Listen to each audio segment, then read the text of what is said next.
Good afternoon to all of you again. Yesterday, our chapter 6 staffing was in progress. We were doing the case study of this chapter. Certainly, we will close this chapter today क्योंकि अभी इसमें simple सी question है और अभी आपके question 31 तक हैं, तो आज हम 26 जो वो हम करेंगे, ठीक है। और ये काफ़ी इजी है, कोई ज़्यादा भी नहीं है। तो आप जब 28 पे थे क्या? हाँ 28 पे, सॉरी 28 पे है differentiate between training and development. Training and development के बीच में डिफ्रेंशिएट करना था। तो कल हमने फॉर्मेट बनाया था, उसके बाद में बाकी चीज़ें हम छोड़ दी थी। तो आज हम जो है इसको दोबारा से क्वेश्चन को हम डिस्कस कर लेते हैं, ठीक है। तो ट्रेनिंग और डेवलपमेंट के बीच में डिफरेंस है, शायद एक बार पहले भी आपका ये आ चुका है। तो ये आपके पास में होगा बेसिस, ठीक है। और ये हम दे देते हैं आपका ट्रेनिंग का, ठीक है। और यहाँ पर हम आगे कर लेते हैं आपका डेवलपमेंट, ठीक है।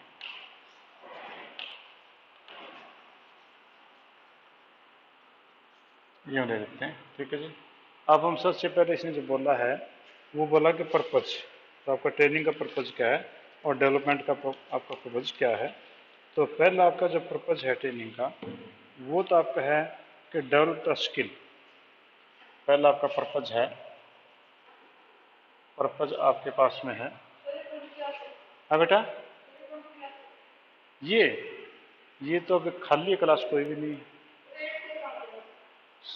मेरे तो ध्यान है बेटा, आपका जो पहला इसमें develop skills,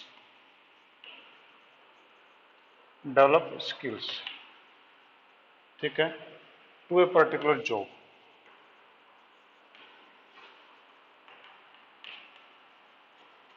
to a particular job, एक पर्टिकुलर जॉब के लिए जो है स्किल डेवलप करना है।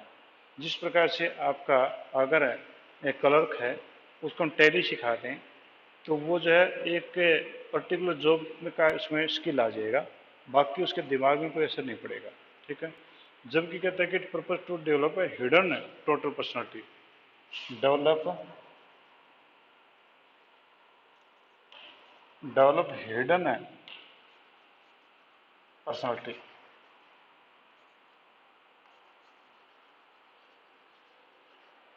हिडन पर्सनालिटी जो उसकी हैं उनको डेवलप करना इसका पर्पज होता है। कि कई बार आदमी में जो है उसे पता ही नहीं था कि मेरे अंदर इक्वालिटी है।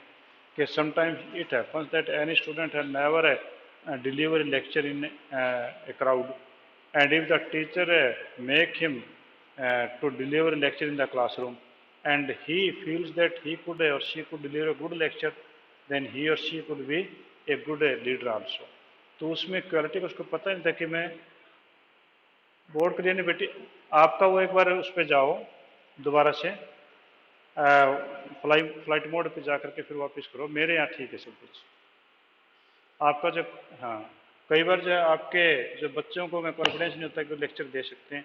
अगर टीचर उनको ज़बरदस्ती क्लासरूम में खड़ा कर दे और कहे कि लेक्चर डिलीवर करो, अगर वो अच्छा लेक्चर देता है और बच्चे उसका अप्रिशिएशन करते हैं कि बहुत बढ़िया बोला आपने, तो वो हो सकता है कि आगे टाइम में उसको पता चल जाए कि मेरे अंदर हिडन ये स्किल था, क्वालिटी थी, तो वो जो है डेवलप हो गई।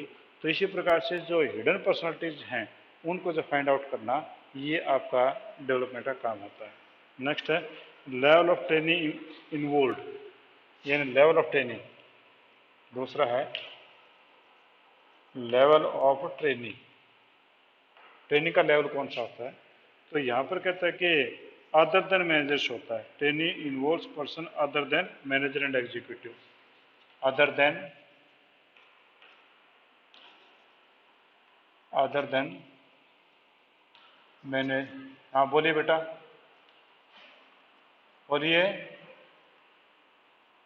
आपके जो है other than manager and executive होते हैं, यानी इसका ये होगा एग्जीक्यूटिव और मैनेजर को छोड़ दें, बाकी जितने भी लोग हैं who are in the turn of the lower level management, that में बी द क्लर्क, दैट में सुपरवाइजर्स, दैट में वर्कर्स, और दैट में be the lower level accountants.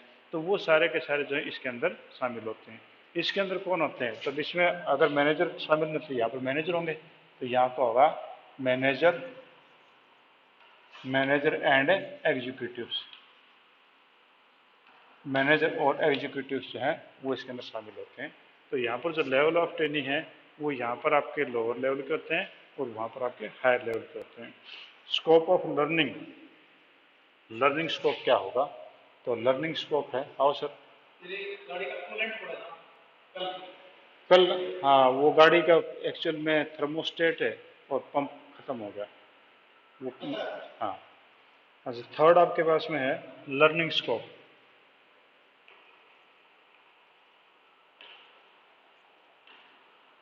Learning scope जो है वो क्या है? तो यहाँ पर लर्निंग स्कोप में its scope cover imparting technical skill. यहाँ पर स्कोप जो है टेक्निकल स्किल है।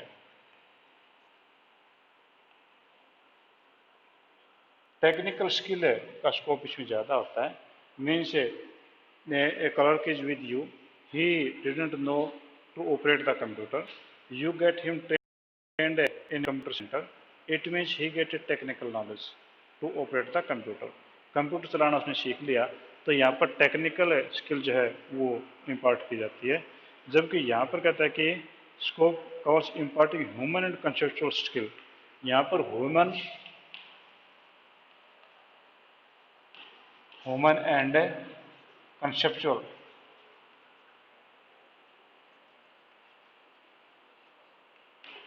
कंसेप्चुअल स्किल, ह्यूमन और कंसेप्ट वाले स्किल जो हैं, यानी ह्यूमन बिहेव को और जो कंसेप्ट हैं उनको जो है वो लोग सीखते हैं। तो यहाँ पर तो आपके लोअर लेवल के लोग हैं तो टेक्निकल स्किल सीखेंगे, वहाँ पर आपके हायर लेवल के लोग हैं तो वो आपके ह्यूमन बिहेव और कंसेप्ट सीखेंगे कि उन लोगों से किस प्रकार से डील किया जाए। डेप्थ ऑफ नॉलेज, ठीक है, ये आपका हो गया था फर्स्ट, ये सेकंड, ये थर्ड, ये fourth. Depth of knowledge, depth of knowledge, depth of knowledge, knowledge की गहराई किस में ज़्यादा होगी? तो ये कहते हैं कि training impart the knowledge make the workers proficient in the existing job, यानी no much depth, no much depth, इसकी कोई डेप्थ जो वो ज़्यादा नहीं है। यहाँ पर जो है केवल और केवल इतनी इसकी होती है कि वो जो प्रेजेंट जॉब है उसी के बारे में वो कोशिश करते हैं सीखने की। जबकि development impart knowledge to make the workers more efficient handle the challenges. तो यहाँ पर जो है prepare for future challenge, future challenge, future challenge के लिए इन लोगों को प्रिपेयर किया जाता है। तो यानी यहाँ पर डेप्थ जो वो नॉलेज की ज़्यादा होगी, क्योंकि फ्यूचर चैलेंज तो वो एक्सेप्ट करेंगे जो ज़्यादा डीपली कोई चीज़ आपको सीखेंगे। और इनिशिएटिव इन लर्निंग,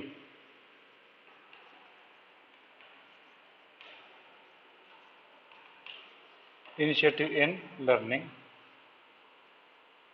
लर्निंग का इनिशिएटिव जो है वो कौन होगा? तो यहाँ पर आपका जो है training result initiative taken by the management, यहाँ पर इनिशिएटिव लेती मैनेजमेंट कि मैनेजमेंट को अच्छे वर्कर चाहिए तो उनको ट्रेनिंग करने के लिए भेजती है कि वो आएंगे तो अच्छा काम करेंगे। जबकि इसके अंदर जो है वो आपका मैनेजर लोग जो है खुद लेते हैं, मैनेजर जो हैं वो खुद इनिशिएटिव लेते हैं कि वो जो अच्छी ट्रेनिंग लें ताकि अच्छे डेवलपमेंट लें ताकि वो भविष्य में अच्छे मैनेजर बन सकें। और ड्यूरेशन, ये आपका 6 है ड्यूरेशन। ड्यूरेशन ये वन टाइम होता है, आपका ड्यूरेशन जो है ट्रेनिंग वन टाइम की होती है। एक बार ट्रेनिंग दिला दी पर्टिकुलर स्किल के लिए, अगर दूसरी स्किल की जरूरत होगी तो दोबारा दिलाएंगे। जबकि ये वन टाइम नहीं है, ये तो जो है ऑन गोइंग प्रोसेस है, ये ऑन गोइंग प्रोसेस है। क्योंकि यहाँ पर तो प्रोसेस ही चलता ही रहता है, इनका ऐसा नहीं कि ये बंद हो गया। आपके सेमिनार्स हैं, आपके डिबेट्स हैं, आपके कंपटीशंस हैं, वो आते ही रहते हैं। तो यहाँ पर आपका जो ऑन गोइंग प्रोसेस है, तो आपके यहाँ पर 6 पॉइंट पूछा था, 6 नंबर का क्वेश्चन है, यानी एक एक डिफरेंस एक एक नंबर का है। और इसमें 6 डिफरेंस अगर आप लिखे तो पूरे के पूरे 6 नंबर आपको मिलते हैं, ठीक है। तो इसमें आपका जो पर्पज़ था, इसमें पर्पज़ जो है वो आपका आता था कि पर्टिकुलर जॉब के लिए, जबकि वो हिडन क्वालिटी पर्सनैलिटी की उसके लिए।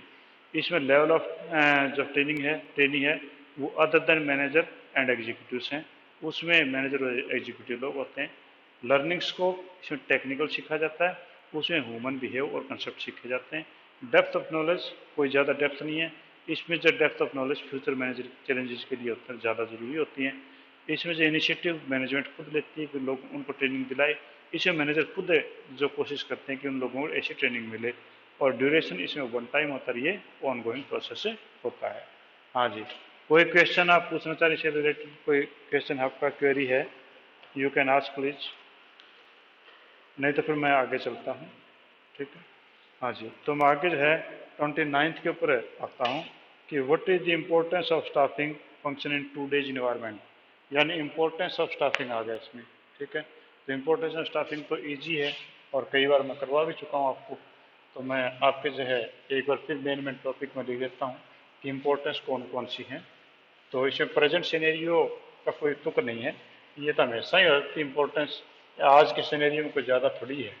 ठीक है, तो ये क्वेश्चन को कैसे घुमाने वाली बात है ताकि जो कैंडिडेट जो वो कंफ्यूज हो जाए कि आंसर क्या कहना चाह रहा है। तो जैसे कि टू डे सिनेरियो बोलने से कुछ कन्फ्यूजन आपका स्टार्ट हो जाता है कि टू डे सिनेरियो का मतलब क्या बना। ठीक है जी, तो आपका जो है कौन कौन से हैं जी, तो आपका कि स्टाफिंग का मतलब भी क्या है? स्टाफिंग का मतलब होता है अपॉइंटिंग कॉम्पिटेंट पर्सनस। ठीक है, according to the importance of the post of the organisation, जो पोस्ट की इंपॉर्टेंस ऑर्गेनाइजेशन में उसके हिसाब से कॉम्पिटेंट पर्सन अपॉइंट करना। All the activities undertaken to establish coordination between post and the individual come under the staffing. तो जो आपका जो है पोस्ट और पर्सन के बीच में उनको मिलाना, वही आपका जो स्टाफिंग है। तो इसकी इंपॉर्टेंस कौन सी है? First, obtaining competent personnels. तो इंपॉर्टेंस हम करें, इंपॉर्टेंस में है first is obtaining competent personnels, obtaining competent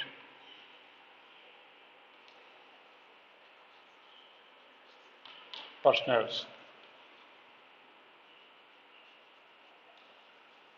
personal होता है कर्मचारी। ठीक है, कि आपकी जो स्टाफिंग से क्या होगा कि आप जो है कॉम्पिटेंट, कॉम्पिटेंट और योग्य, योग्य कर्मचारी आप जो है वो फाइंड आउट कर पाएंगे। क्योंकि staffing is helpful in discovering and obtaining the competent personnels for various post. It enables the manager to find out how many workers are required and what qualification and experience they requires। Means उनकी क्या qualification होनी चाहिए, किस प्रकार काम उनसे लेना है, तो उसी प्रकार की चीज़ें हम पूछते हैं उनसे, उसी प्रकार के एम्प्लॉयज़ हम देते हैं, तो हमें उस प्रकार के कॉम्पिटेंट पर्सनल्स कर्मचारी हमें मिल जाएंगे। दूसरा, बेटर परफॉर्मेंस।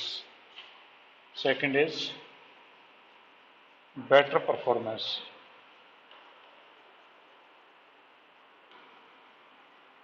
बेटर परफॉर्मेंस कि आपके स्टाफिंग से क्या होगा कि you appoint the competent persons, you appoint the qualified and skilled persons, naturally it will increase the performance of the organization and naturally it will result the efficiency and effectiveness of the employees because you appoint right person for the right job। सही काम के लिए सही आदमी appoint करते हैं तो naturally से आपके ऑर्गेनाइजेशन की परफॉर्मेंस बढ़ेगी। ठीक है, survival and growth. Survival and growth, survival and growth, survival होता है बचे रहना या जीवित रहना। ठीक है, तो आपका ऑर्गेनाइजेशन जो है वो that will survive on the basis of their employees. If the employees are good the organisation will survive. If the employees are not good then organisation will not no longer survive. इसका यह है कि आपका survive कब करेगा? जब आपके अच्छे एम्प्लॉय होंगे। और अच्छे एम्प्लॉय कब होंगे? जब आप स्टाफिंग अच्छी करेंगे, यानी ये भी आपकी स्टाफिंग की इंपॉर्टेंस है। Next, optimum utilisation of human resource.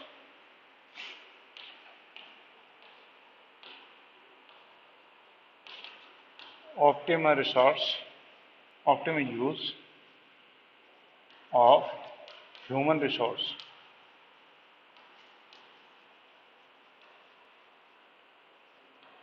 Optimum use of human resource, human resource का जो है ऑप्टिमम यूटिलाइजेशन है हो पाता है because in the staffing you distribute the work, or you divide the work in departmentalization, and according to department you appoint the person according to their qualification, experience and interest, and therefore there will be, it will avoid the overlapping of the activities.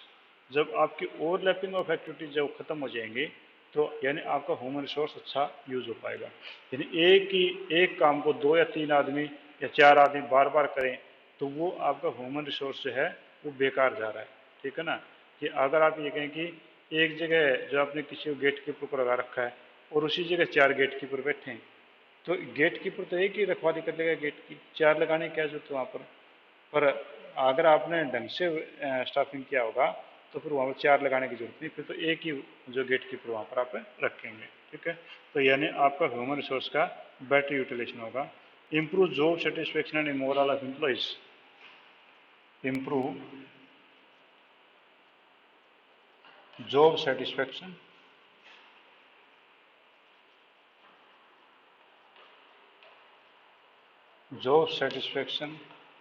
and morale of employee।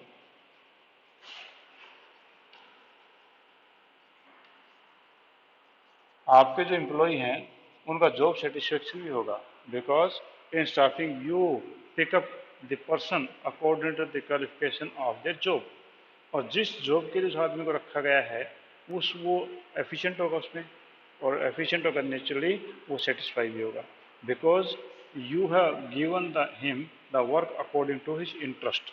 तो interest के हिसाब से हम उसको काम देंगे, यानी right person for right job अगर आप दे रहे हैं तो एक अच्छा एटमोसफियर भी क्रिएट होगा। और उसके साथ साथ में आप उसको जो है स्टाफिंग का मतलब अकेला अपॉइंट करना नहीं है, उनको कंपनसेशन, फैसिलिटीज़ और दूसरी चीज़ें देना होता है। तो इस प्रकार से उनको सभी चीज़ें अच्छी मिलेंगी तो नेचुरली आपके एम्प्लॉयज जो है सेटिस्फाई और हाई मोरल के एम्प्लॉयज आपको मिलेंगे। नेक्स्ट है helps in achieving organisational goal, helps in achieving organisational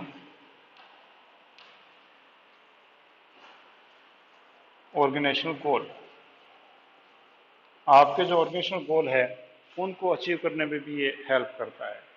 आपके ऑर्गेनाइजेशनल गोल है जो है, क्योंकि जो भी आपके ऑर्गेनाइजेशनल गोल आपने सेट किए हैं तो ऑर्गेनाइजेशनल गोल जो है वो अचीव कौन होंगे, if you have the employ available employees.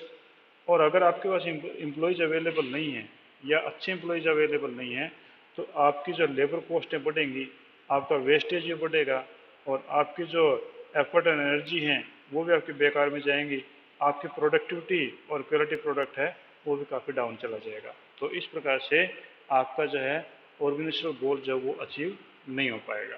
ठीक है, तो आपकी ये इम्पोर्टेंस थी आपके स्टाफिंग की। तो पहला कॉम्पिटेंट पर्सनल्स मिल जाते हैं, दूसरा बेटर परफॉर्मेंस होगा, तीसरा सर्वाइवल एंड ग्रोथ है, चौथा optimum use of human resource है, और फिफ्थ आपके पास improve job satisfaction and morale of employees, और सिक्स्थ है helps in achieving the organisational goal. ठीक है जी। हाँ जी, इसमें किसी को कोई शक है, कोई पॉइंट अगर आपके दिमाग में है पूछना चाहें तो आप पूछ सकते हैं। हाँ जी, तो मैं आगे चलता हूँ। आगे 30th इलस्ट्रेशन है, क्वेश्चन सॉरी, कि any 5 external source of recruiting factory workers, factory workers को जो रिक्रूट करने के कोई 5 जो वो आपने बताने हैं। ठीक है, तो 5 हम बताएं तो कौन से आपके पास में जो ये 5 हैं। तो एक्सटर्नल सोर्स की बात कर रहा है फैक्ट्री वर्कर्स के लिए, जो फैक्ट्री वर्कर है, हालांकि फैक्ट्री वर्कर वैसे लिखा हुआ है, फैक्ट्री वर्कर के लिए सारी चीज़ें लागू नहीं होती हैं। ठीक है, क्योंकि आपके सारी चीज़ फैक्ट्री अकेले के लिए नहीं है, लगभग सभी ऊपर जो एक्सटर्नल सोर्स सभी पे लागू होते हैं, और कुछ कुछ का ऐसा लगता है कि जी फैक्ट्री के लिए हैं। तो इस क्वेश्चन में जो है वो फैक्ट्री के लिए भी बाकी चीज़ों के लिए भी आपके आएंगे, क्योंकि क्वेश्चन जिसने इस तरीके से अजीब सा लिख दिया एक प्रकार से। ठीक है, तो एक्यूरेट बिल्कुल इसके ऊपर नहीं हो पाएगा। ठीक है, तो आपका जो क्वेश्चन नंबर 30 जो है वो आप देखो, तो 30 में पहला तो है डायरेक्ट रिक्रूटमेंट, एक्सटर्नल सोर्स की बात कर रहा है। External source, external source of recruitment,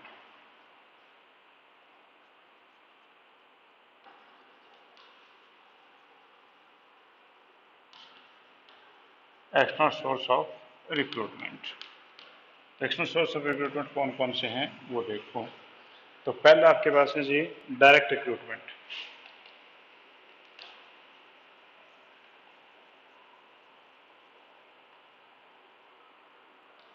direct recruitment, direct recruitment का मतलब ये हुआ कि आपके जो है फैक्ट्री के गेट के ऊपर या फैक्ट्री का जो नोटिस बोर्ड है, उस नोटिस बोर्ड के ऊपर जो है जिस जिस प्रकार के जॉब के लिए हमें लोग चाहिए, वो जो है उस गेट फैक्ट्री गेट के ऊपर या आपके जो है नोटिस बोर्ड के ऊपर चिपका देते हैं।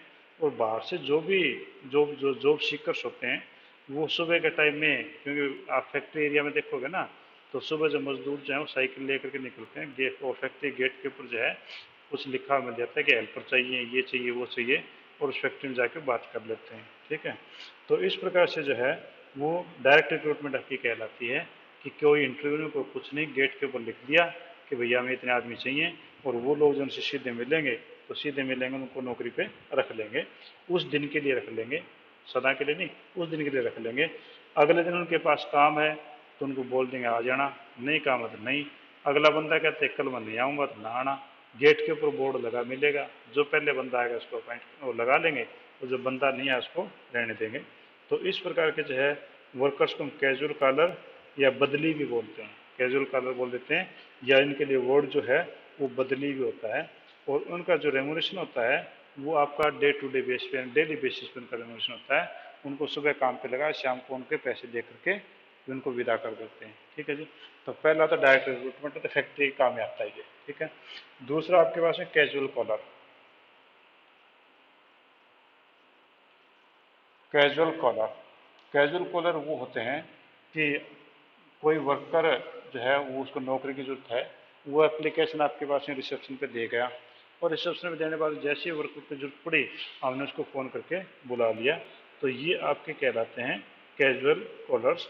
और ये भी आपके जो है उन लोगों के लिए होते हैं कि जो आपके जो है स्किल्ड नहीं है, अनस्किल्ड लोगों के लिए होते हैं। स्किल्ड लोगों को नौकरी वैसे मिल जाती है तो घूमते नहीं है, ऊपर वाला डायरेक्ट में भी अनस्किल्ड लोगों के लिए होता है। ठीक है, उसके बाद में एडवर्टीजमेंट। ठीक है जी, नेक्स्ट इज एडवर्टीजमेंट।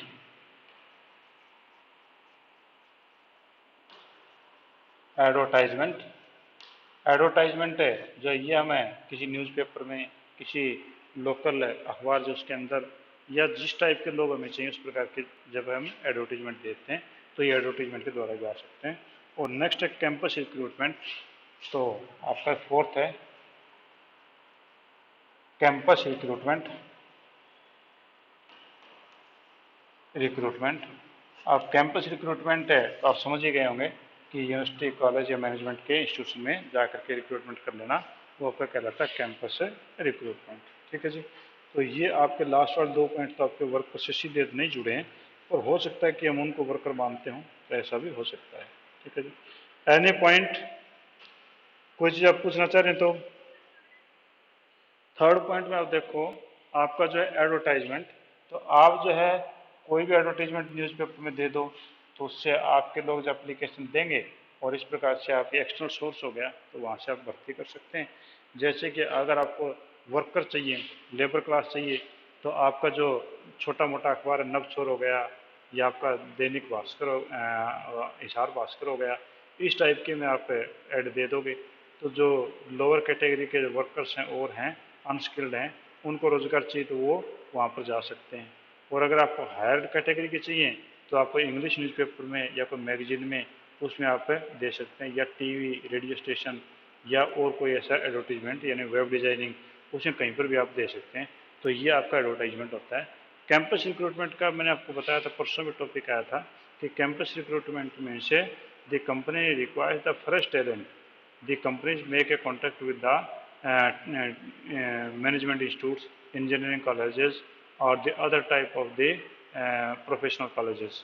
उनसे वो कॉन्टेक्ट रखती हैं कि अगर आपके फाइनल ईयर के जो बच्चे हैं जो भी पास आउट होंगे, हम साल के लास्ट में नवंबर या दिसंबर में हम आपके यहाँ पर एक प्लेसमेंट कैंप लगाएंगे, और स्कूल या कॉलेज वाले भी उनकी इंतज़ार करते रहते हैं। कंपनी जो है वहाँ पर आती हैं, और जो बच्चे इंटरव्यू देना चाहते हैं उनको पहले बताते हैं कि फलां दिन कंपनी आएंगी, जो बच्चे इंटरेस्टेड हैं नौकरी करने के वो इंटरव्यू दे सकते हैं, और वो इंटरव्यू देंगे और कंपनीज उनको एडवांस में ही जो है अपॉइंटमेंट दे जाती हैं कि जैसे आपकी ग्रेजुएशन ख़त्म हो जाए आप हमारी कंपनी में आ जाना, हम आपको जो है नौकरी पे रख लेंगे। तो ये आपका कह रहा था कैंपस से रिक्रूटमेंट।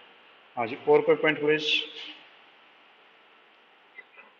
सेकंड पॉइंट में आपका था कैजुअल कॉलर्स। कैजुअल कॉलर्स वो होते हैं कि जो आपके जो वर्कर्स हैं, या हम यूँ कहें कि जैसे मैंने पहले भी एग्जाम्पल दिया था कि आपके स्कूल में टीचर्स की जरूरत होती है, तो कोई अगर टीचर जो है महीने की 2 महीने छुट्टी चला गया, तो you requires a new teacher. In that case you can't conduct the interview.